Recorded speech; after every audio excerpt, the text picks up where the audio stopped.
Hi guys, welcome back to Diaspora Tales, where we share stories across continents and multiple time zones. And this is your host here, Adora, and my wonderful co-host here. My name is Uchenna. Yes, Uchenna, it's nice to have you back. And guys, this is season 2 of Diaspora Tales. Yes, I'm actually excited. I know we're a sight for sore eyes, but we are back and better. And today we come with a topic, something I call reverse japa. Yes, that's more like reverse immigration. You've moved and now you're kind of like, okay, I need to move back.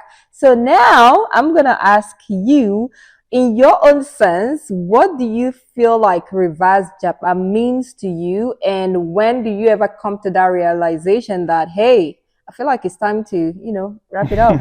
It's a very interesting topic. For me, reverse migration is a thing right now. A lot of people are fed up, yes. Right? A lot of people are tired.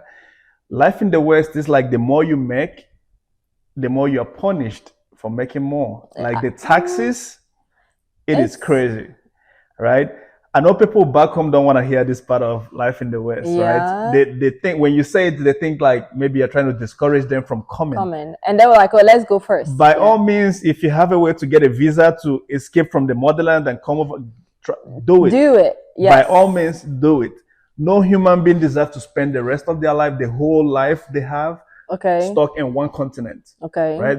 You only live once, right? I mean, you live every day, but you die once. But you know what I mean? Yes. Like, no, everybody deserves to like experience life outside of their comfort zone. That's true. Right?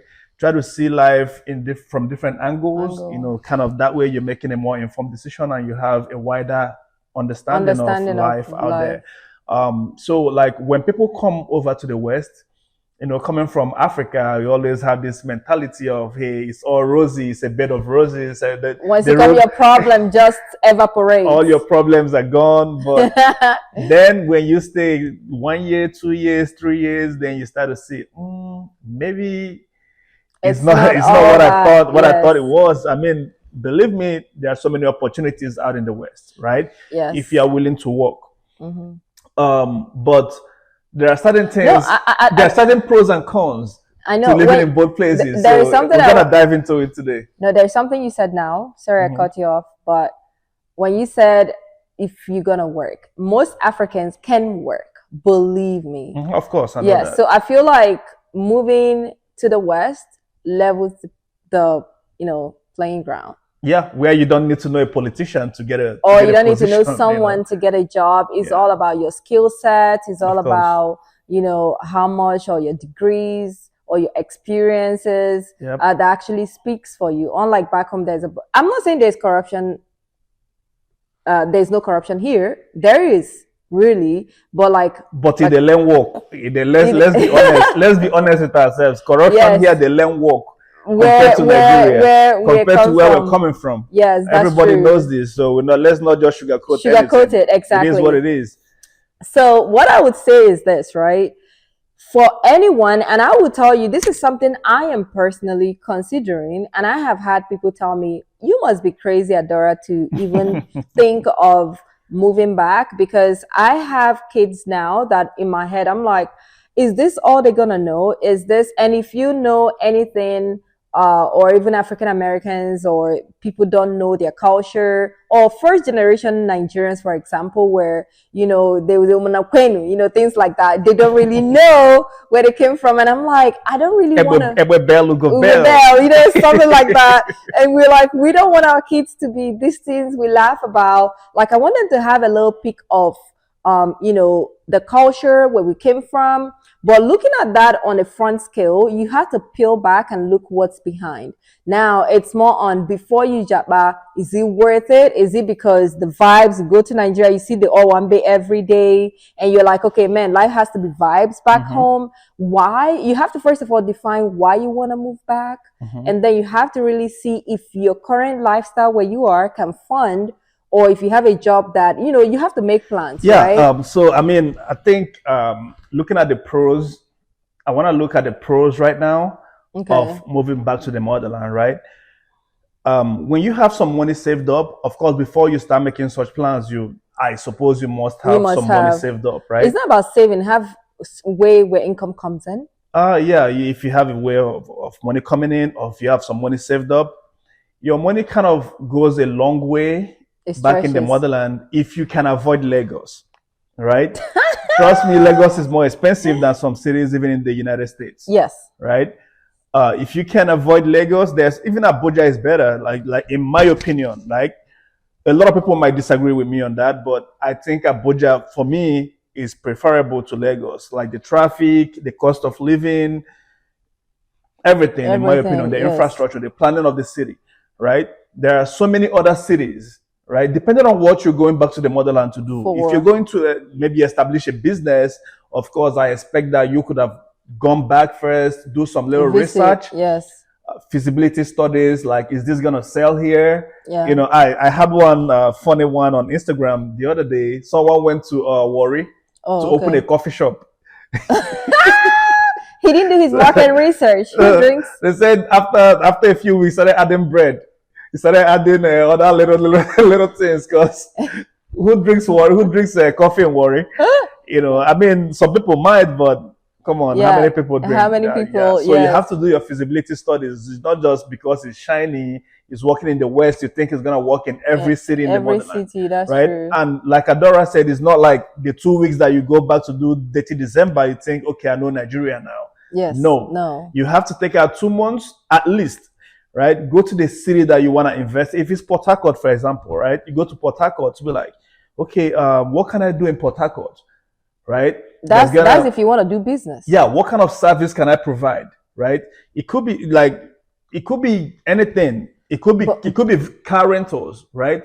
The car rental business in Nigeria is a big opportunity. Not a lot of people are doing it, right? People come home and they use Uber everywhere, and you know, every Uber in Nigeria is like Toyota Corolla. Yes. And some people may not like it, because sometimes, I'm not trying to say this is for everyone, like sometimes they are unkept, right? If you start a car rental business with, you know, some flashy cars, that is something that's for, you know, it could be viable depending on the city. I know, but that's for business. I believe if someone wants to go to Nigeria and you feel like you want to visit and start a business, you're already failing, in my own opinion. Mm-hmm. I would say if you're moving, if you're someone that works a remote job or contractual stuff where, you know, okay, money is coming in where you don't have an upfront cost, that should be a good green flag to see you're a good candidate for that. Believe me, businesses don't want to show you what they go through in Nigeria. You need to be there and then study. Definitely. Having Forex coming in while you're still in the motherland. That's for me. Good one. Yeah, I was going to get to that, but yeah, that's a good one. Yeah, for me though, that's a big thing. I feel like the first things you need to do, first visit, like you said, 2 months at least.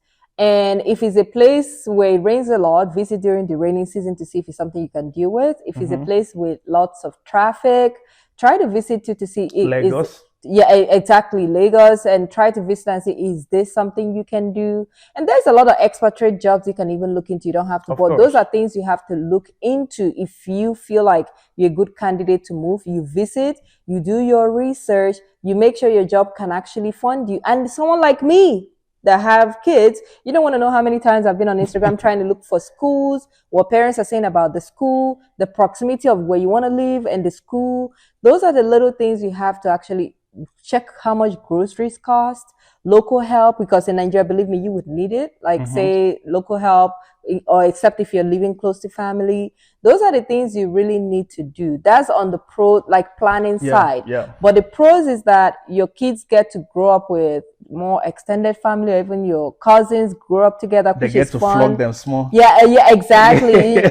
More like to enjoy the culture in Nigeria where they value. I believe most Africans that move somewhere in the West prosper because we've seen what it means not to have an opportunity. And then we growing up with lack, we have this sense to detect opportunity before other people see it. Yeah. So that's why we see we prosper more. Yeah.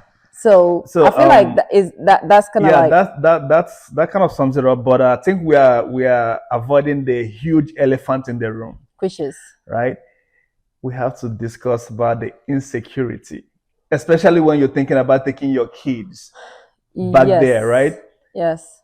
There's so many like most militants. African countries. Yeah, it's not just Africa, the Middle East, it's all over the world now, basically. There's a lot of kidnapping, security right? concern, And you could be ratted out by your own family, or even your local right? help, domestic Because help.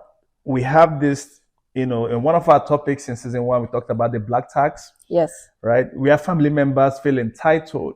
They believe that since you're in the West, Diaspora, that you should be funding their lifestyle. Which is crazy, so by the way. You come back with your kids, and they know you came back with your kids. They know the school where you put your kids, right? They can. I'm not trying to accuse anybody right now, but I'm just trying to say that you have to cover all bases, right? You have to consider security. That's right? True. Because kidnapping is, to me, the worst crime that you can. That is the worst thing that can happen to anyone, right?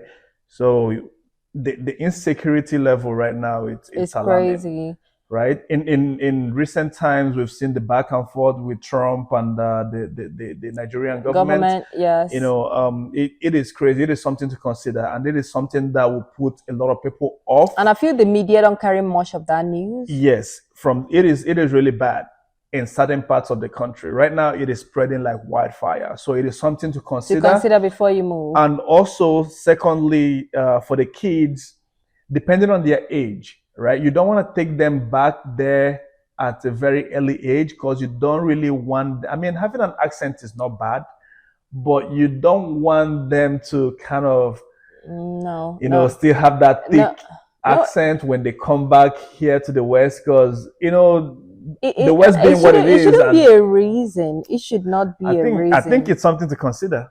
I know, but it shouldn't be a reason, because I grew up in Nigeria. My accent is quite okay. I could get by.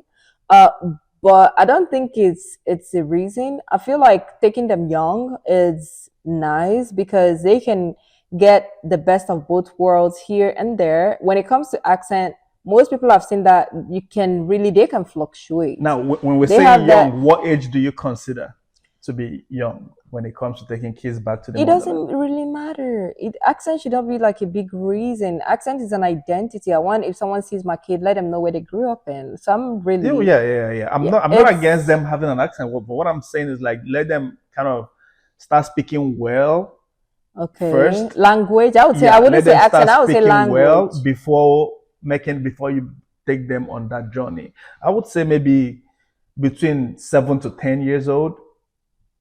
It depends, though. One thing I would say is reverse japa comes differently for anyone. And if you're watching this, your season, honestly, I would beg to dispute on this one. But for real, though, I would say it depends on the season of life where you are. Because the time I decide I want to move back might not be this time, because it could be something emotional, it could be something economical. There has to be a reason. But I feel like if you're a good candidate, when I use the word candidate, like you've already surveyed, you've done all this stuff, and you feel like, okay, I can fit into it. If your season of life requires that, okay, this is the best I can do for myself, and you don't want to lose that part of identity, you've done all your research, you've traveled, you've looked at apartments, or maybe buying a condo, whatever it is in the country you are in, I say take the leap, right? At the end of the day, don't just burn bridges here. Make sure that, okay, if it's something that, okay, it doesn't work out, because believe me, sometimes it really don't, no matter how prepared we are.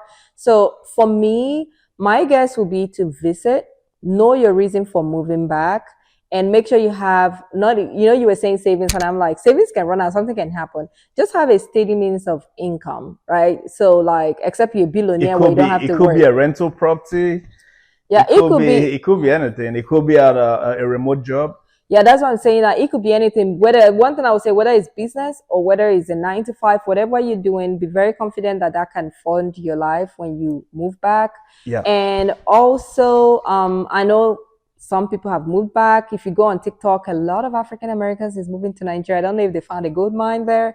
I see a lot moving to Ghana, actually. Ghana and Liberia. Liberia? Yeah. I don't even know. I've never heard of. I've seen a lot move to Ghana. But they're starting to complain about the cost of living too, because it's Ghana high. is starting to get so expensive. There was something you mentioned in the intro about, like, expectations and like the culture shock.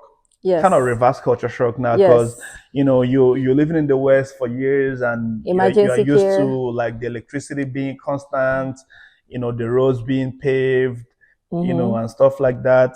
When you decide to reverse japa, you should know that You can come deal with on, a lot you're of not gonna, unfunctionalities. of course. So you Yes. have to prepare your mind for that. And that's where the 2 months thing comes in. Like when you go over there, spend 2 months, not in a hotel, right? Live with the locals. Try in any area that you're thinking of moving to, right? Try to live in that area for that 2 months and try to Network, see, meet yeah, try to people. see the day-to-day life so that you're not like overwhelmed when you decide to make that Now move. move. We know how the corruption and everything is It's over back there. You home, cannot change it, my brother. One person cannot change it. Understand? So sometimes when you can, I mean, There's even one I want to talk about too, because that's something oh God, I love that I remember this. When I moved to Nigeria, well, not when I moved, but when I go to Nigeria, the friendship circle is not the same. I'm Of speaking course. in a woman's perspective because when I left, most of my friends were not married. Oh yeah. It was nice just hanging out. We can go here, we can go there.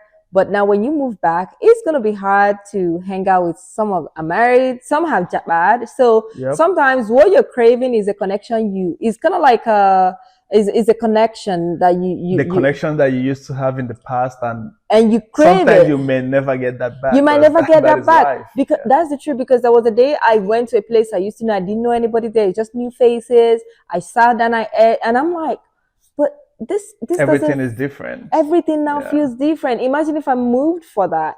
And even when you call a friend, oh, they've moved away, or maybe they moved out of the country too. Yep. So even the memories you have will not be the same. You have to be open to not having the same friends. Believe me, they don't have anything wrong with you or whatever. They're not having a beef with you, but their life has moved so far apart that you can't really say, okay, yes, finally I have these friends. And all it depends on if you're still in contact with them, what you guys discuss too. Because someone like me, if I want to move back, is the friendships, but they're not the same anymore. Now, I want to put it to you now. Sorry for cutting in on that. Will you ever decide to migrate back to the motherland? Yes, I'm actually considering that. Yes. And I will tell you my reason. When I moved here, I was in my 20s, thank God. And I remember I got my citizenship in this country in my 20s too, thank God. And when I look back now, and before I jabbed, oh, they denied me US visa almost 4 times. Don't laugh, but that's the truth. And it felt like a dream that couldn't be had ever. And now I'm here. I've done well for myself, I would say, you know, and now I have kids of my own. And I'm like, okay, if I can have the best of both worlds, why can't I? And it's something I'm still considering. That makes sense. Yeah, it's something I'm still considering. Like, okay, I want to move back. I want them closer to, because my siblings, I see them maybe once in 2 years. I want to move back to where the cousins can get to meet each other, go to the village, start school, learn to speak my mother tongue, which is Igbo language. Why I address the elephant in the room. Now, you're talking about like things that sound a little nostalgic, like go to the village, meet these cousins and that. Yes. There are so many villages right now in Nigeria where people haven't been to for years. Because of the insecurity. Yes. Kidnapping and stuff. Like, yeah. You may not, those things you had in mind may not be there anymore. Right? That's true. So you have to take that 2 months trip first. Yes. 2 to 3 months, right? Try to see if these things you had in mind are still there. Because you might be thinking, yeah, it's still the way I left it. Because there's this story of someone whose friend was wedding. Okay. I think this dude, he left Nigeria quite like a long time ago. Oh wow! Right, and I think he sent his friend 10,000 naira, thinking it's still something. It's still back then.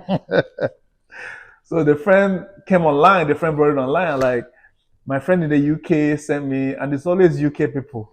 Kill me. Don't come for it. My friend has been in the UK for years. Can you imagine? I sent him my wedding invitation, and he sent me 10,000 naira. You know, there were people in the comment section. There are people who were like, "Wouldn't you be thankful for it? You know how hard you work to get that 10,000 naira and stuff." But you and I know 10,000 naira cannot even buy one crate of mineral. Yeah, like, that's true. Come on, man. Like, yeah, so I feel like that you have to take that trip. Try to see how things are right now. Yes. Right before you make that leap. Leap, so yes. you don't get overwhelmed by what you see. Yes. So basically, if you're watching this, this is what I want you to take away. Before you plan to reverse japa, okay, you feel like, okay, you're seeing the Instagram reels, come with me to Nigeria, come with me to Ghana, Dirty December, before you make that decision, because believe me, it is so tempting, especially when you feel like you just worked the 12-hour shift and you're watching that and you're like, man, this could be my life. I want you to really do your due diligence. Make sure you have enough network back home. You have friends, family, people around you. Because Nigeria is a place where emergency, if you're in an accident here, someone will have to rush you to the ER. Nobody cares. They take care of you. Nigeria, if someone calls, nobody picks up. They'll leave you there to die. That's just the truth. I'm telling you where I came from. It's cash first economy. So like you have to make sure you have people that, is on your emergency contact, people that rally around you. And for kids, if you have kids, do the research on schools, and also security wise that you mentioned, the area you want to live, what's the security like? And also if you want to work remote job, put in mind that you're going to spend a lot of money to generate your own electricity, because it's not like here where we have that. So all those things come into when I say planning. Visit first, plan, go back and visit again, because things change. Before you really make that decision. Exactly. So my parting words on this topic would be this. I mean, no place like home. Yes. Right. I love them. I would love to be there. I love Africa. I love Nigeria. Yes. Right.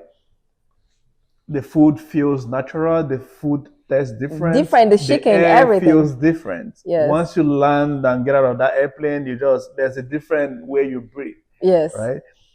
It is beautiful out there. I would give anything to move back to the motherland. All right. Okay.